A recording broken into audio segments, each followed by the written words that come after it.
Hello everyone, সকলকে স্বাগত জানাই আজকের জিকে ক্লাসে। দেখো, আজকে আমি তোমাদের জন্য আরও একটা সেট নিয়ে এসেছি, যেখানে তোমাদের জন্য অনেকগুলো জিকে আছে। সেগুলো আমি সব এক এক করে আলোচনা করব, ঠিক আছে? আর অনেক ডিটেলসের ক্লাস হবে, তাই কেউ কিন্তু ক্লাসটা মিস করো না। তোমরা জানো আমি কেমন ডিটেলসে ক্লাস করাই, কোনো কিছু লেখা ছাড়াই, শুধুমাত্র মুখে মুখে। তাহলে ভাবো, যখন লিখে লিখে করাবো তাহলে কীরকম ক্লাস করাবো। তাই তোমরা আমার সাথে সবসময় থেকো আর ক্লাসগুলো কন্টিনিউ করতে থাকো, ঠিক আছে? আর ভালো লাগলে অবশ্যই একটা কমেন্টে জানিও। চলো তাহলে শুরু করি আজকের ক্লাস। দেখো, আজকের ফার্স্ট প্রশ্ন কি বলেছে, দেখো প্রথম প্রশ্ন। তাহলে দেখো, 1 নম্বর প্রশ্ন বলেছে কি, পৃথিবীর ক্ষুদ্রতম রাষ্ট্র কোনটি? পৃথিবীর ক্ষুদ্রতম রাষ্ট্র তোমরা প্রত্যেকেই জানো, সেটা হচ্ছে পৃথিবীর ক্ষুদ্রতম রাষ্ট্র হচ্ছে কী হয়ে যাবে অ্যান্সার? Answer option A. আমরা প্রত্যেকেই জানি যেখানে পোপেরা বসবাস করে, শুধুমাত্র পোপেরাই ওখানে থাকে, ঠিক আছে? খুব ছোট্ট একটা দেশ, খুব ছোট্ট একটা দেশ। পৃথিবীর ক্ষুদ্রতম রাষ্ট্র হচ্ছে ভ্যাটিকান সিটি।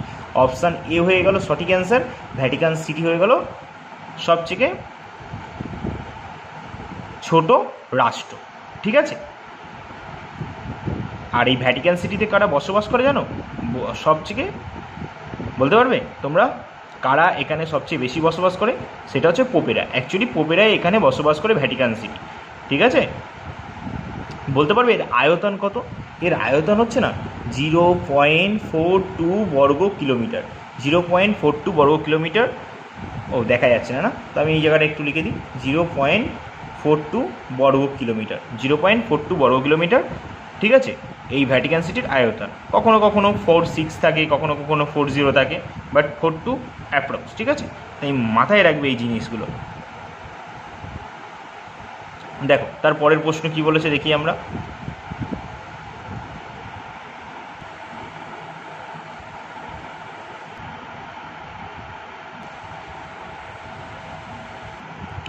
আচ্ছা, পরের প্রশ্নে যাওয়ার আগে আমরা এখান থেকে একটু জানি, আর ঠিক আছে? বলো তো, সবথেকে বড় দেশের নাম কি? সবথেকে বড় দেশ হচ্ছে রাশিয়া। রাশিয়া হচ্ছে সবথেকে বড় দেশ, যার রাজধানী কি? মস্কো। যদি বলে তার মুদ্রা কি? রুবেল। তাহলে এবার যদি বলে কি রাশিয়ার পরে তারপরে সবথেকে বড় দেশ, সেটা হচ্ছে কানাডা। কানাডার রাজধানী কি? অটোয়া। কানাডার মুদ্রা কানাডিয়ান ডলার, ঠিক আছে? তাহলে তৃতীয় স্থানে সবথেকে বড় দেশ চীন। চীন, তাহলে চীনের রাজধানী কি? বেজিং। চীনের মুদ্রা কি? চীনের মুদ্রা তোমরা আমাকে কমেন্টে জানাবে, ঠিক আছে? তাহলে বলো, চীনের রাষ্ট্রপতি কি আছে এখন? জিনপিং আছে না এখন বর্তমান রাষ্ট্রপতি? তারপরে আমেরিকা, ইউএসএ, ঠিক আছে? অনেক সময় এটা একটুখানি তোমরা দেখতে পাবে যে কখনো কখনো 3 নম্বরে চীনকে দেখায় বৃহত্তম হিসেবে, আবার কখনো কখনো ইউএসএকে দেখায়, ঠিক আছে? কিন্তু বেশিরভাগটাই চীনকেই দেখানো হয়েছে, ঠিক আছে? তারপর ইউএসএ আছে, তাহলে ইউএসএ রাজধানী ওয়াশিংটন ডিসি। আর আমরা জানি এখানকার রাষ্ট্রপতি কে আছে এখন বর্তমানে? এখন 47তম রাষ্ট্রপতি আছে কে? Donald Trump. আর যদি বলা হয় ওখানকার উপরাষ্ট্রপতি কে আছে? 50তম উপরাষ্ট্রপতি জেডি ভান্স। আর ওখানকার মুদ্রা হচ্ছে ইউএসএ ডলার, ঠিক আছে? তাহলে বলো, এরপরে কোন দেশ আছে আমেরিকার পর?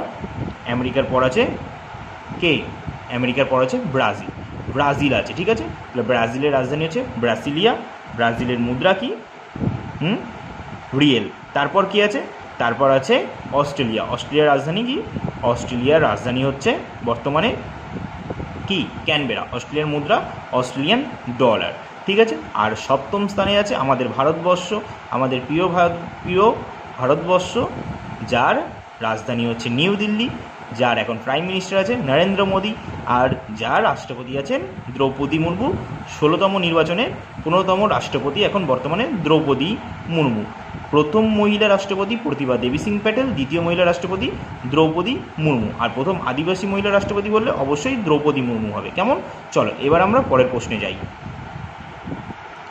দেখো, 2 নম্বর প্রশ্ন কি বলেছে? বলেছে কি, অতীতের অবশেষ সংক্রান্ত বিদ্যাকে কি বলা হয়? অতীতের অবশেষ সংক্রান্ত বিদ্যাকে কি বলা হয়? তাহলে 82-র অ্যান্সার কী হয়ে যাবে? Option B.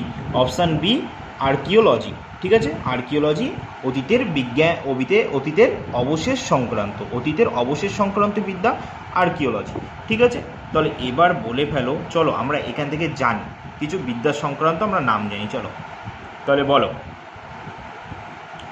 হর্টিকালচার এটা কোন বিষয়ক বিদ্যা? উদ্যান পালন বিদ্যা। হর্টিকালচার যদি বলা হয় কি? উদ্যান পালন বিদ্যা। আচ্ছা বলো তো কার্ডিওলজি যদি বলা হয় কি? হার্ট সংক্রান্ত বিদ্যা। ঠিক আছে, কার্ডিওলজি হচ্ছে হার্ট সংক্রান্ত বিদ্যা।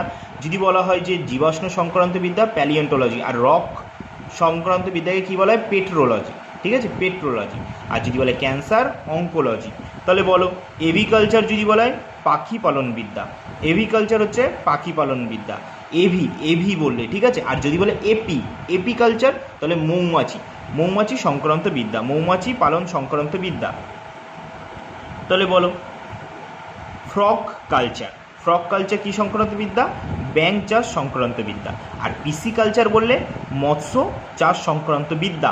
ঠিক আছে, সেরিকালচার বললে রেশম কীট সংক্রান্ত বিদ্যা। পাল যদি বলে পাল কালচার তাহলে মুক্তা চাষ। ঠিক আছে, পাল দিয়ে মনে রাখবে কি? মুক্তা চাষ। ঠিক আছে, পাল কালচার মুক্তা চাষ সংক্রান্ত বিদ্যা। তারপরে বলো আর্কিওলজি কী হবে?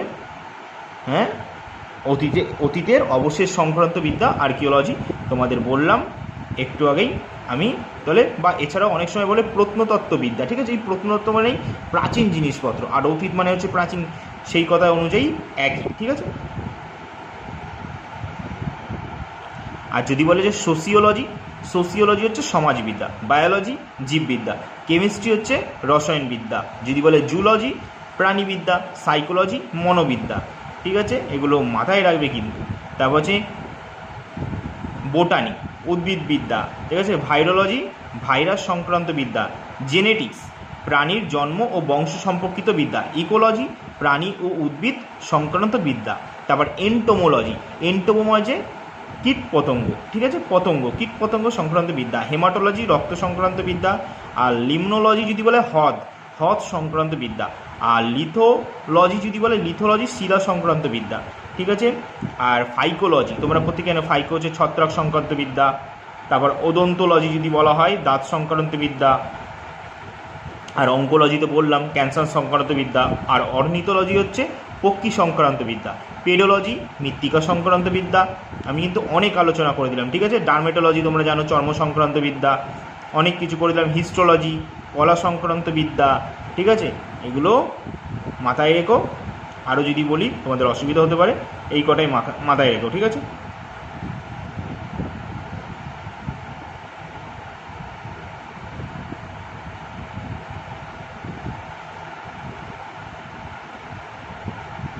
বুঝলে তো? তাহলে চলো এবার পরের প্রশ্নে যাই। দেখো 83 নম্বর বলেছে 100 মিলিয়ন। বলেছে কি 100 মিলিয়ন, এখানে কিন্তু এক আছে, হ্যাঁ দাগ পড়ে গেছে। 100 মিলিয়ন বলে দিয়েছে কত টাকা? 100 মিলিয়ন। ঠিক আছে, 100 মিলিয়ন কত টাকা বলো? 83 অ্যান্সার কী হবে? অপশান বি, 100 মিলিয়ন হচ্ছে 10 কোটি টাকা। 100 মিলিয়ন কত কোটি টাকা? 10 কোটি টাকা। 10 কোটি টাকাকে 100 মিলিয়ন বলা হয়। 10 কোটি টাকাকে 100 মিলিয়ন বলা হয়। তাহলে 100 মিলিয়ন মানে কত টাকা? 10 কোটি টাকা।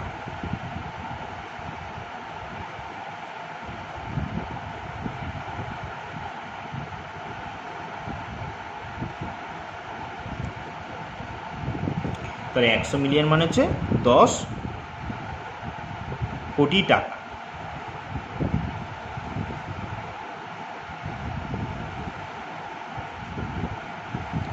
চলো পরে দেখি 84 নম্বর প্রশ্ন। প্রথম নভোচর কুকুরটির নাম কি? প্রথম নভোচর কুকুরটির নাম কি ছিল? প্রথম তোমরা জানো যেটা একটা কুকুরকে পাঠানো হয়েছিল, সেই কুকুরটার নাম কি ছিল? 84 অ্যান্সার কী হবে? লাইকা নামক কুকুরটা মনে পড়ে? ঠিক আছে, সেই আমরা ছোটোবেলায় ভূগোল বইয়েও অনেকবার পড়েছি। প্রথম নভোচর কুকুরটির নাম কি? লাইকা। ঠিক আছে, তারপরে 85 নম্বর প্রশ্ন। ইন্দো চীন যুদ্ধ হয় কত সালে? ইন্দোচীন, তোমরা বলো তো ইন্দোচীন যুদ্ধ হয়েছিল কত সালে? 1962 সালে। 1962 সালে যুদ্ধ হয়েছিল ইন্দো চীন যুদ্ধ হয়েছিল 1962 সালে। তোমরা প্রত্যেকে জানো ভারত আর চীনের মধ্যে যুদ্ধ হয়েছিল 1962। সেই সময় ভারতে জাতীয় জরুরি অবস্থা ছিল। ভারতে টোটাল 3বার জাতীয় জরুরি অবস্থা শুরু হয়েছিল। কবে সেটা? 1962 প্রথম ভারত আর চীনের মধ্যে যুদ্ধ হয়েছিল। 1971 দ্বিতীয় জাতীয় জরুরি অবস্থা, সেটা হচ্ছে ভারত ও চীনের মধ্যে। আর তৃতীয়বার জাতীয় জরুরি অবস্থা শুরু হয়েছিল 1975 সালে।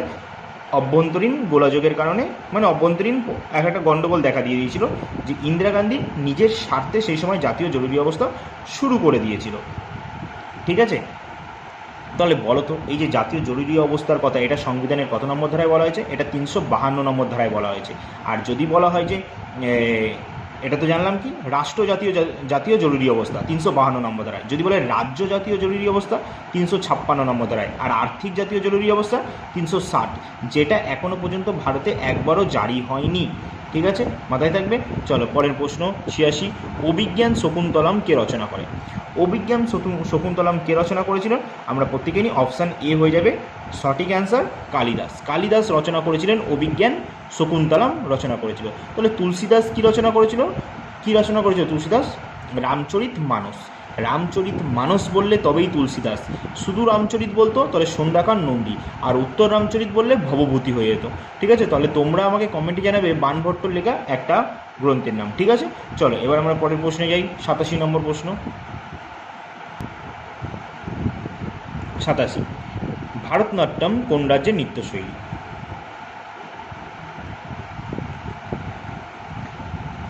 তাহলে ভারতনাট্যম কোন রাজ্যের নৃত্যশৈলী? আমি প্রচুরবার আলোচনা করেছি ক্লাসে। ঠিক আছে, ভারতনাট্যম হচ্ছে তামিলনাড়ুর নৃত্যশৈলী।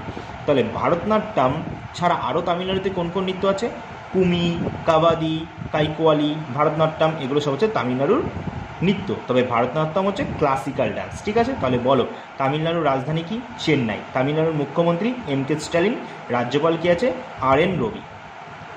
ঠিক আছে, তাহলে বলে ফেলো তো কেরালাতে কোন কোন নৃত্য দেখা যায়? কেরালার দুখানা ক্লাসিক্যাল ডান্স আছে, একটা হচ্ছে মোহিনীঅট্টম আর একটা হচ্ছে কি কথাকলি, এছাড়াও ওট্টানতুলাম, এগুলো সব আছে। আর আসামের যদি বলা হয় ক্লাসিক্যাল ডান্সটার নাম কি? সাত্রিয়া। ঠিক আছে, তাহলে বলো তো কর্ণাটকের বর্তমান মুখ্যমন্ত্রী কে আছে? সিদ্দারামাইয়া। রাজ্যপাল থাওলাচাঁদ গেহলট। কর্ণাটকে এখন কোন সরকার চলছে বলতে পারবে? কর্ণাটকে এখন কংগ্রেস সরকার চলছে। কংগ্রেস সরকার চলছে। চলো পরের প্রশ্ন। বিসমিল্লাহ খান কোন বাদ্যযন্ত্রের সঙ্গে জড়িত? এই বিসমিল্লাহ খান ইনি আমেরিকা থেকে ডাক পেয়েছিলেন। এছাড়াও ইনি আমাদের 1947 সালে স্বাধীনতার সময় লালকেল্লায় জাতীয় সঙ্গীতের সানাই বাজিয়েছিলেন। ঠিক আছে, তাহলে এই বিসমিল্লাহ খান কিসের সঙ্গে যুক্ত আমরা বুঝতে পারলাম? সানাইয়ের সঙ্গে যুক্ত। সানাইয়ের সাথে যুক্ত ইনি 2001 সালে ভারতরত্ন পেয়েছিলেন। আর এই 2001 সালেই আরেকজন ভারতরত্ন পায়, তিনি হচ্ছেন কে? লতা মঙ্গেশকর পেয়েছিলেন। তার পরের প্রশ্ন 89 নম্বর, কামসূত্রের রচয়িতাকে? কামসূত্র কে রচনা করেছিল? কামসূত্র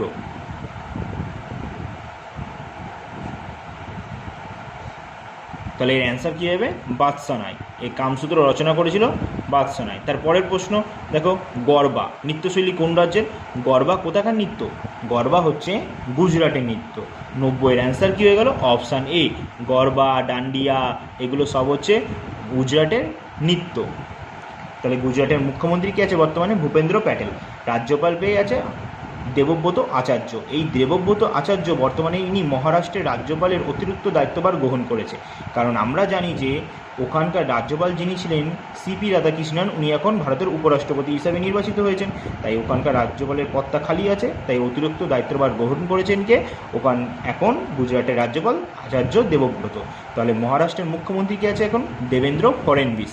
তাহলে উড়িষ্যার মুখ্যমন্ত্রীকে ডক্টর মোহন যাদব। রাজ্যপাল হচ্ছে ডক্টর মোহন যাদব বলি কেন, উড়িষ্যার রাজ্যপাল হচ্ছে মোহন চরণ মাঝি। তোমরা কিছুদিন আগেই দেখলে যে যখন লোকসভার ভোট হচ্ছিল তখন উড়িষ্যাতে বিধানসভার ভোটও চলছিল, সেই সময় নির্বাচিত বলবো কেন, তখন নবীন পট্টনায়কের সরকার পড়ে যায়, তারপর বিজেপি সরকার আসে এখানে, তারপর মুখ্যমন্ত্রী হয় ডক্টর মোহন চরণ মাঝি। রাজ্যপাল হচ্ছে কে আছে এখন? তাম্বাপতি হরিবাবু। তাহলে হিমাচল প্রদেশের মুখ্যমন্ত্রী কে আছে? সুখবিন্দর সিং সান্ধু। রাজ্যপাল হচ্ছে শিব প্রতাপ শুক্লা 22তম। তাহলে হিমাচল প্রদেশের রাজধানী কি? শীতকালীন রাজধানী হচ্ছে কি বলো? ধর্মশালা। আর গ্রীষ্মকালীন হচ্ছে সিমলা। পরের প্রশ্ন, মহেশ ভূপতি কোন খেলার সঙ্গে যুক্ত? মহেশ ভূপতি যুক্ত হচ্ছে 91-এর অ্যান্সার হয়ে যাবে অপশান এ, টেনিস খেলার সঙ্গে যুক্ত মহেশ ভূপতি। টেনিস খেলার সঙ্গে যুক্ত মহেশ ভূপতি। আচ্ছা, ফুটবল খেলার সঙ্গে যুক্ত একজন বিখ্যাত প্লেয়ারের নাম বলো তো? বাইচুং ভুটিয়া আছে, সুনীল ছেত্রী আছে, এরা আমাদের ভারতের, আমরা প্রত্যেকেই জানি। আর ক্রিকেটের সঙ্গে অনেক ব্যক্তি আছে। শুটিংয়ের সঙ্গে বলো তো আমাদের, বলো তো এটা শুটিংয়ের সঙ্গে যুক্ত 2024-এ একজন ক্রীড়াবিদ ছিলেন যিনি ব্রোঞ্জের পদক পেয়েছিলেন, দুখানা ব্রোঞ্জের পদক পেয়েছিলেন, একটা মিক্সড একটা সিঙ্গেলস। ওনার নাম কি? মনু ভাকার। মনু ভাকার যিনি হরিয়ানার বাসিন্দা। Manu Viqar 10 metre air rifle শুটিংসে তিনি সিঙ্গেলসে ব্রোঞ্জ পায়, আবার মিক্স টিমে যেখানে খেলে সরবজাত সিংয়ের সঙ্গে সেখানেও ব্রোঞ্জ পেয়েছে। তাই আমাদের পরীক্ষায় প্রশ্ন আসবে যে একই অলিম্পিকে দুটো পদক পাওয়া প্রথম ভারতীয় মহিলা মনু ভাকার, যিনি 2000 বলতে পারবে এবছর যারা মেজর ধ্যানচাঁদ পুরস্কার পেয়েছে কারা কারা পেয়েছে? টোটাল 4 জন পেয়েছে। কে কে? ডি গুকেশ, মনু ভাকার, তারপরে আর দুজনের নাম কি কি? মনু ভাকার, ডি গুকেশ, আর একজন প্রবীণ কুমার, আর একজন কে বলো? হকি টিমের হরমনপ্রীত সিং। প্যারা অ্যাথলিট ছিলেন একজন, কিন্তু প্যারা অ্যাথলিট ছিলেন। বলতে পারবে সেই প্যারা অ্যাথলিটটার নামটা কি? আমি যেটা বললাম। চলো পরের প্রশ্ন দেখি। 92, বিরসা মুন্ডা হকি স্টেডিয়াম কোথায় আছে? বিরসা মুন্ডা হকি স্টেডিয়াম কোথায় আছে? এটা হয়ে যাবে 92 আমার অ্যান্সার হয়ে যাবে কি? অপশান ডি, রাঁচিতে আছে। রাঁচিতে আছে বিরসা মুন্ডা হকি স্টেডিয়াম। রাঁচি কার রাজধানী? রাঁচি হচ্ছে ঝাড়খণ্ডের রাজধানী। ঝাড়খণ্ডের মুখ্যমন্ত্রী কে আছে বর্তমানে? কে আছে? হেমন্ত সোরেন, যিনি জমির জন্য কিছুদিন আগে জেল কেটেছিলেন, কিন্তু আবার তিনি জেল থেকে বেরিয়ে এসে আবার ওখানেই ভোটে জিতে আবার মুখ্যমন্ত্রী হিসেবে দায়িত্বভার গ্রহণ করেছেন। তাহলে এখানকার রাজ্যপাল কে আছেন এখন? যদি বলে যে ঝাড়খণ্ডের বর্তমান রাজ্যপাল কে আছে, তাহলে কি বলবে? গাংওয়ার মনে পড়ে? চলো, আচ্ছা বলতে পারবে ঝাড়খণ্ড রাজ্যটি কত সালে গঠিত হয়েছিল? মনে রাখবে 2000 সালে না 3খানা রাজ্য গঠিত হয়েছিল। মধ্যপ্রদেশ ভেঙে ছত্তিশগড়, বিহার ভেঙে ঝাড়খণ্ড, আর উত্তরপ্রদেশ ভেঙে উত্তরাঞ্চল, যেটাকে আমরা উত্তরাখণ্ড বলি। উত্তরাঞ্চল নাম পরিবর্তন করে উত্তরাখণ্ড রাখা হয়েছিল 2007 সালে। ঠিক আছে, চলো পরের প্রশ্ন। একটি ফুটবল টিমে মোট কতজন খেলোয়াড় থাকে? দেখো একটা ফুটবল টিম একটা, তাহলে মোট কতজন খেলোয়াড় থাকে? আমরা প্রত্যেকে জানি 93। অ্যান্সার হয়ে যাবে অপশান বি। 11 জন প্লেয়ার করে থাকে, 11 জন করে প্লেয়ার থাকে, তাই তো ফুটবল টিমে।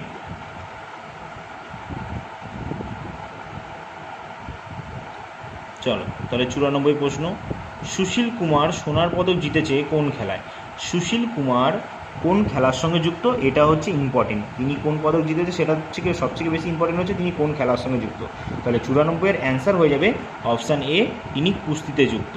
তিনি কিসে যুক্ত? কুস্তিতে যুক্ত।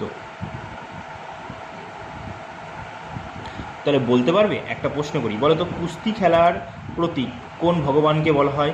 কুস্তি খেলার প্রতীক কোন ভগবানকে বলা হয়? তোমরা আমায় কমেন্টে জানাবে, ঠিক আছে? অবশ্যই কিন্তু কমেন্টে জানাবে, আমি কিন্তু কমেন্ট চেক করব।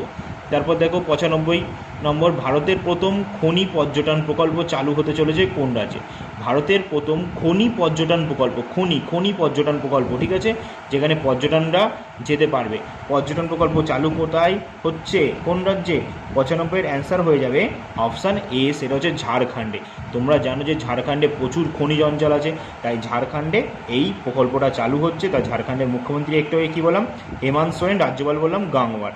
ঝাড়খণ্ডের রাজধানী কি যদি বলা হয়? রাঁচি। তারপরে বলো তো আমাদের ছত্তিশগড়ের রাজধানী কি? ছত্তিশগড়ের রাজধানী হচ্ছে রায়পুর। ছত্তিশগড় রাজ্যটি কত সালে গঠিত হয়েছিল?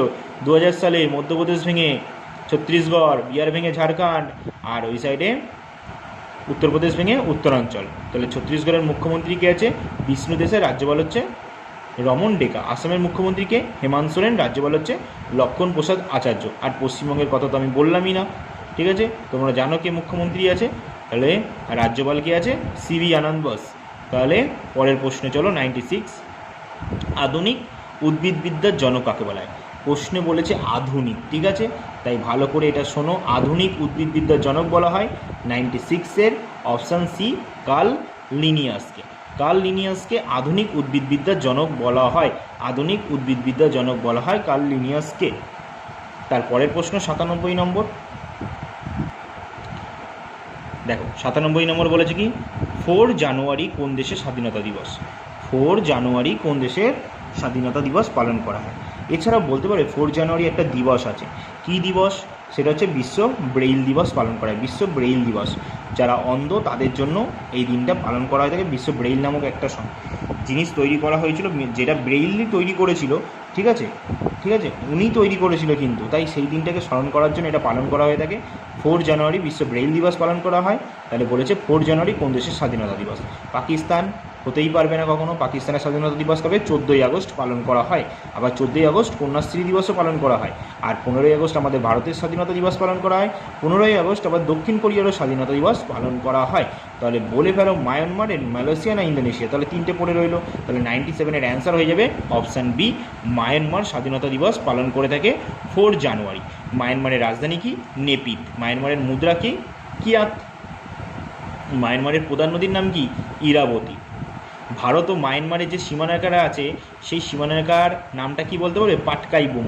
ভারত ও মায়ানমারের মধ্যে আছে সীমানা রেখা, ঠিক আছে। তাহলে মালয়েশিয়ার রাজধানী কি? কুয়ালালামপুর।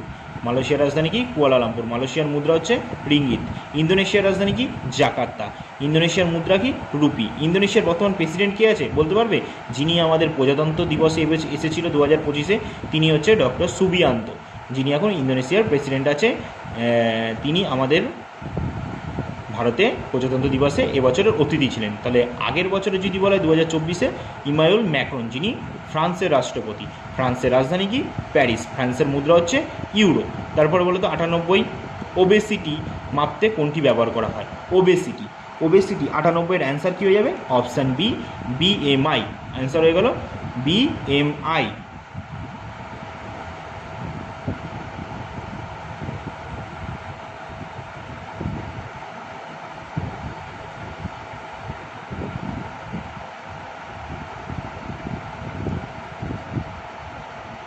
তাহলে বুঝছো তো BMI এর ফুল ফর্ম কি বলো তো? Body mass index.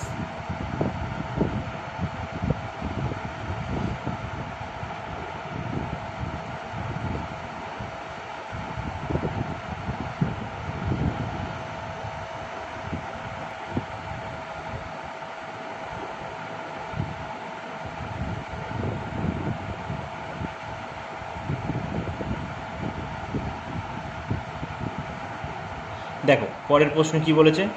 99, সার্ক। সার্কে দেশের সংখ্যা কত? মানে সার্কে যুক্ত কতগুলি দেশ আছে, ঠিক আছে। সার্কের সদস্য কতগুলি দেশ বলো? 99-এর অ্যান্সার হয়ে যাবে অপশান ডি, আমরা বলতে গেলে 8টা দেশ। 8টা দেশ। অনেক সময় প্রশ্নে আসে যে বলে নিচের কোনটি সার্কের সদস্য নয়, সাইডে চীনকে দিয়ে দেয়। চীন কিন্তু সার্কের সদস্য নয়, ঠিক আছে, এটা মাথায় রাখবে। সার্কের প্রতিষ্ঠা হয়েছিল কত সালে? সার্ক প্রতিষ্ঠা হয়েছিল 1995 সালে। সদর দপ্তর কোথায় আছে? কোথায় আছে? নেপালের কাঠমান্ডুতে এর সদর দপ্তর আছে, এটা মাথায় রাখবে, ঠিক আছে। সার্কের প্রথম সভা কোথায় বসেছিল বলতে পারবে? ঢাকাতে বসেছিল। South Asian association regional cooperation. South Asian association regional cooperation, এটা হচ্ছে সার্কের ফুল ফর্ম। তাহলে 100 নম্বর প্রশ্ন দেখো, বিগ বস কি বলেছে? বিগ বস 8 এর সঞ্চালককে? বিগ বস 8 এর সঞ্চালককে? 100-র অপশান আমরা প্রত্যেকেই জানি বিগ বস কে করে থাকেন? সালমান খান সেটা সঞ্চালক পরিচালনা করে থাকেন। তাহলে অপশান এ হয়ে গেল সঠিক অ্যান্সার। তাহলে এই ছিল আজকের প্রশ্ন, ঠিক আছে। আশা করি তোমাদের ক্লাসটা সকলেরই ভালো লেগেছে। যদি ভালো লেগে থাকে অবশ্যই কমেন্টে জানিও। আমি তোমাদের জন্য যেখান থেকে এরকম প্রশ্ন পারি নিয়ে এসে তোমাদের সাথে আলোচনা করব, ঠিক আছে। আর আমি চেষ্টা করেছি আমি তোমাদের এই পেপারেরই রিজনিংটা করিয়ে দেবো, ঠিক আছে। আস্তে আস্তে আমি রিজনিং এরকম করে ধরবো, রিজনিং করিয়ে দেবো, ম্যাথ করিয়ে দেবো। আর ম্যাথ কিন্তু আমি আলাদা আলাদা টাইপ অনুযায়ী করিয়ে দিচ্ছি, ঠিক আছে। যেই টাইপগুলো পরীক্ষায় প্রচুর পরিমাণে আসছে সেই টাইপ আমি ধরে ধরে করিয়ে দেবো, ঠিক আছে। আর আমি এরপর দিয়ে কর্মসংস্থানের যত ম্যাথ আছে করিয়ে দেবো আস্তে আস্তে। তবে আস্তে আস্তে, হ্যাঁ, আমি টাইম আস্তে আস্তে বার করছি, আমি করিয়ে দেবো। তোমরা শুধু আমার সাথে থেকো, ঠিক আছে। ক্লাসগুলো করতে থাকো মন দিয়ে। ততক্ষণের জন্য কী হলো, চলে যাবো না আরও কিছু প্রশ্ন করবো? থাক, আজকে এতটাই থাক। তাহলে এই ছিল আজকে শেষ ক্লাস, ঠিক আছে। এই আজকে শেষ ক্লাস কেন বলি, তোমাদের সাথে তো আমি প্রত্যেক দিনই আসবো, ঠিক আছে। এই শেষ ক্লাস একদম নয়, ভয় পেয়ে যাবে না। আমি সবসময় তোমাদের সাথে আছি, থাকবো। এরকম ক্লাস তোমাদের জন্য অনেক নিয়ে আসবো, তোমরা শুধু আমার সাথে থেকো। তাহলে আজকে এখানেই শেষ করছি, আবার দেখা হবে পরবর্তী ক্লাসে, ঠিক আছে। ততক্ষণের জন্য সকলকে টাটা।